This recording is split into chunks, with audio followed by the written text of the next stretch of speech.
Thank you so much, Malala, for joining me. I'm so honored. I've been dreaming about this day forever, and I'm so glad that we can make it happen.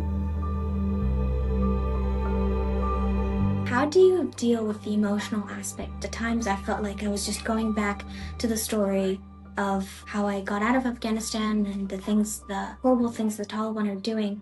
And at times it felt like I was traumatizing myself over and over again. But then I would remind myself that sharing the story is benefiting a lot of people and it's raising awareness. So I do make a distinction between my story being about me and my story being about a bigger message. And when I'm asked about my story, I try to reiterate this point that this is not a unique story. This reflects the stories of millions of girls who are working hard and who are fighting challenges to access education. They're putting their lives at risk from the issues that they come across, from forced marriages to societal pressure to lack of infrastructure and facilities in their community when it comes to access to education. But they are still so committed, so resilient, that even within these limited options and these restrictions, they strive to go and access education. They're still trying to walk long distances to make it to a school. They are trying to speak out for improving their school quality. They're also finding other ways to keep learning, like online education. And when I look at the stories of these incredible girls, it gives me hope, and it also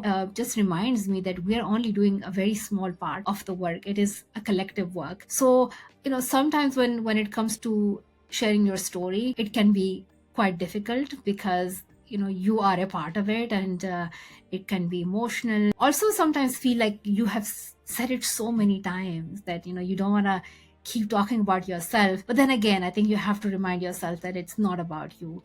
You're making a point that I'm here, this happened to me, and you see me, like we are here. You see another person who had a completely different life for fighting for their education. If you have empathy for a person like me, think about all of these other girls out there who are fighting these challenges and access to education and other equal opportunities. So I think it can be a very powerful way to raise awareness.